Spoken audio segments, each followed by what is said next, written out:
wabarakatuh. Perkenalkan, nama saya Nabila Sucimoiroh. Di sini saya akan menjelaskan tentang materi komunikasi lintas budaya, yaitu bahasa dan budaya, pentingnya persekutuan. Nah, pertama saya akan menjelaskan tentang bahasa. Bahasa itu merupakan inti interaksi dari manusia. Karena kalau tidak adanya bahasa, maka tidak ada interaksi yang terjadi antar manusia. Misalnya kalau ada interaksi nonverbal, itu tidak akan menjamin komunikasi tersebut terjadi secara lancar atau efektif. Kemudian bahasa merupakan aspek penting dalam komunikasi lintas budaya. Yang pertama, bahasa itu digunakan untuk bertukar pandangan, menuliskan ide, kemudian menyampaikan pikiran kita kepada orang lain. Yang kedua, bahasa itu juga bisa digunakan untuk sebagai nilai dan budaya orang lain, atau kita mempelajari budaya, perilaku budaya orang lain. Nah, yang ketiga, pentingnya mempelajari bahasa itu meningkat sewaktu-waktu karena adanya globalisasi dan imigrasi yang tinggi. Contohnya misalnya bahasa Mandarin.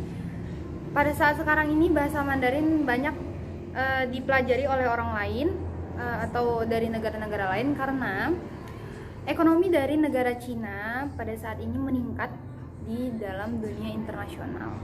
Makanya orang sedang mempelajari bahasa Mandarin tersebut. Nah, baiklah, langsung saja kita masuk ke pembahasan yang pertama, yaitu peranan sosial budaya dari bahasa. Bahasa ini mempunyai peran penting dalam bertukar informasi atau menyampaikan pandangan, bertukar pikiran mengenai orang lain atau apapun. Kemudian bahasa ini juga membantu kita untuk mengungkapkan perasaan atau situasi yang sedang kita alami. Contohnya seperti kalau misalnya kita sedang merasakan sakit, pasti kita langsung mengucapkan aduh untuk menyampaikan rasa sakit tersebut. Kemudian contoh yang kedua itu kecewa. Kalau kecewa kita biasa mengatakan ya. Poin yang kedua yaitu bahasa dan identitas. Nah, di sini bahasa itu sangat digunakan untuk menyatakan suatu identitas bangsa atau suatu kelompok atau suatu komunitas. Contohnya di negara Indonesia ini. Negara Indonesia sejak dulu mempunyai bahasa yang beragam. Karena saking beragamnya itu, maka dari itu warga Indonesia harus menentukan bahasa identitasnya dari negara Indonesia tersebut, yaitu bahasa yang kita gunakan saat ini, bahasa Indonesia sebagai bahasa identitas dari negara Indonesia. Contoh selanjutnya yaitu dialek dan aksen. Nah, dialek dan aksen ini juga merupakan bagian dari identitas seseorang. Contohnya, aksen dari Pulau Jawa, biasanya gaya bahasa yang digunakan itu lembut, dan kalau aksen dari Pulau Sumatera, biasanya gaya bahasa yang digunakan itu lebih tegas. Nah, itu artinya kita bisa membandingkan dari mana asal orang tersebut. Seperti itu. Poin yang ketiga, bahasa dan persatuan. Karena adanya bahasa ini, kita dapat merekam sejarah dari masa lalu. Seperti saat proklamasi atau saat Sumpah Pemuda, pasti digunakannya itu bahasa Indonesia. Sampai sekarang, kita masih mengingat kata-kata Sumpah Pemuda itu atau kata-kata proklamasi itu karena adanya bahasa tersebut.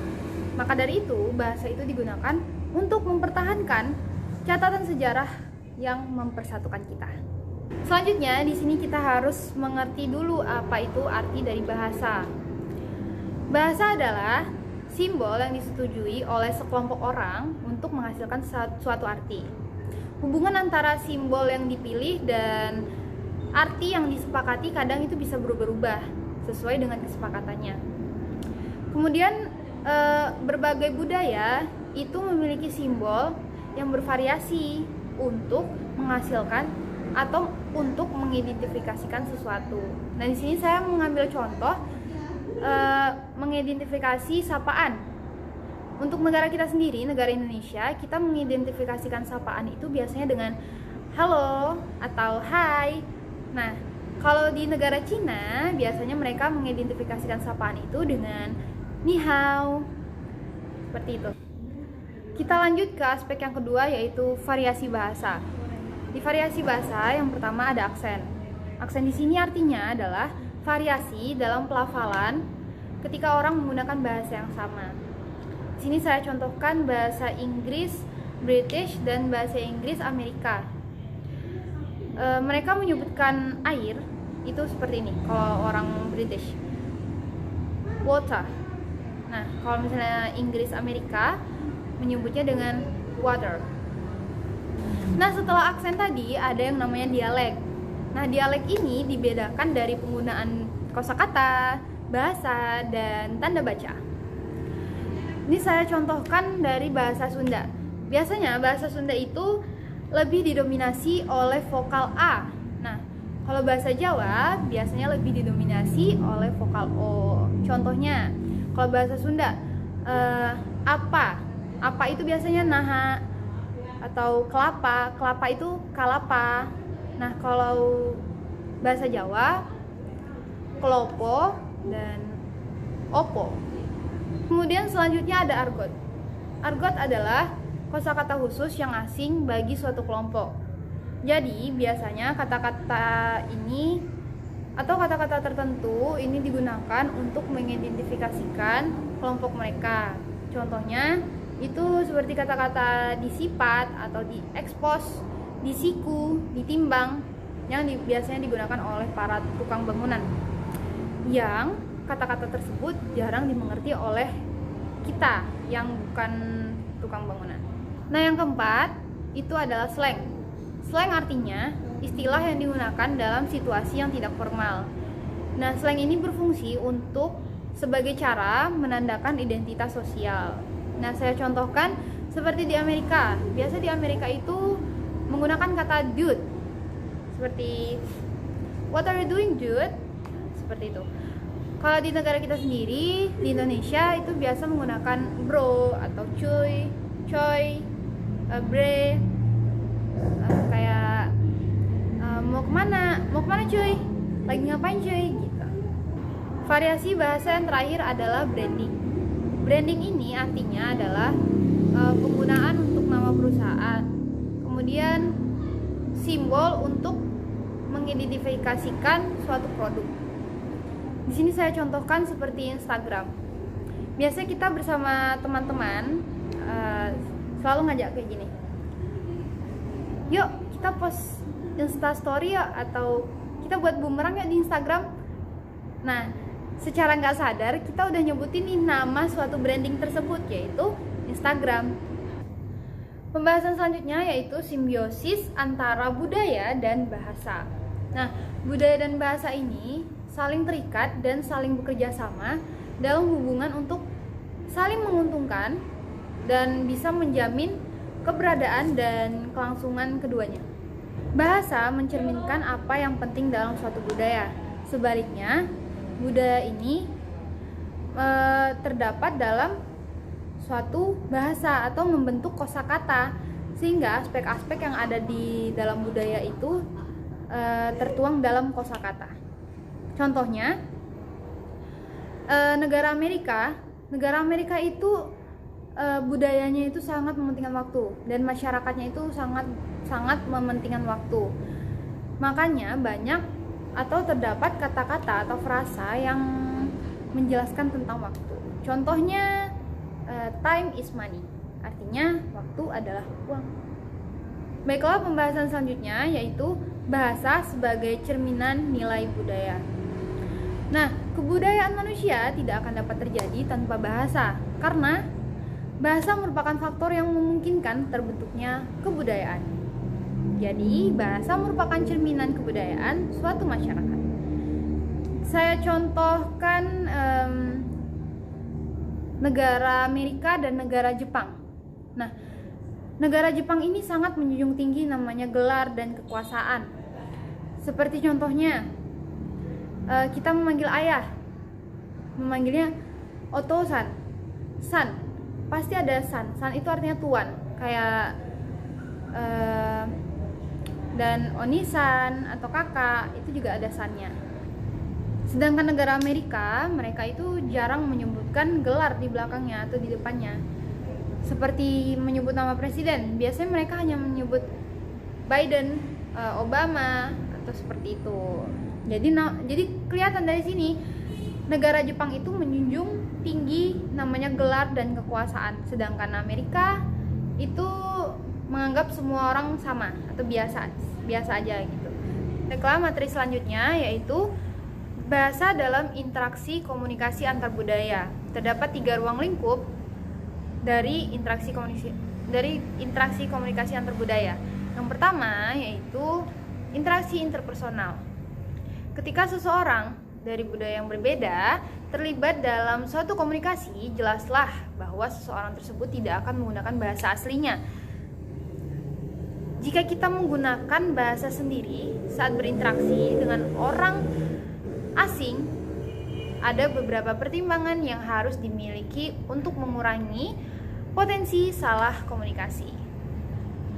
Yang pertama adalah kewaspadaan. Karena dalam komunikasi antar budaya penting untuk waspada ketika berbicara atau bertutur kata.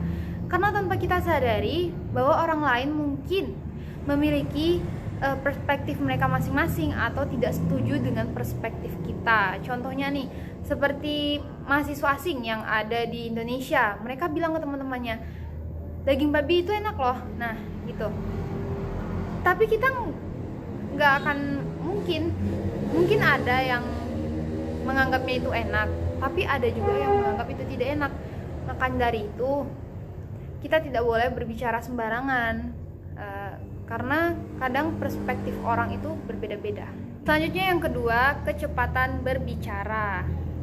Nah, misalnya nih, kita sedang berada di suatu tempat yang banyak turis asingnya. Mereka sedang belajar bahasa Indonesia, lalu berkomunikasi dengan kita. Lalu kita berbicara dengan cepat, dan gak mungkin nih si lawan bicara kita akan ngerti. Maka dari itu kita harus menyimbangkan dengan gaya bicaranya, atau kita sedikit lebih lambat dan lebih jelas dari biasanya. Ruang lingkup yang kedua yaitu interpretasi dan penerjemahan. Nah, penerjemahan itu sangat penting jika kita tidak mengerti bahasa orang lain. Misalnya bahasa Inggris, bahasa Korea, bahasa Jepang, bahasa Cina, dan lain-lain. Karena penerjemahan ini membantu kita untuk berkomunikasi dengan orang yang berbeda budaya dengan kita. Ruang lingkup yang terakhir, yang ketiga, yaitu pernikahan antar budaya. Ketika 2 orang dari 2 budaya yang berbeda menikah, mungkin masalah yang timbul akan lebih banyak. Seperti contohnya, setelah menikah tinggalnya di mana, kemudian makanan apa yang akan dimakan, dan liburan seperti apa yang harus dirayakan.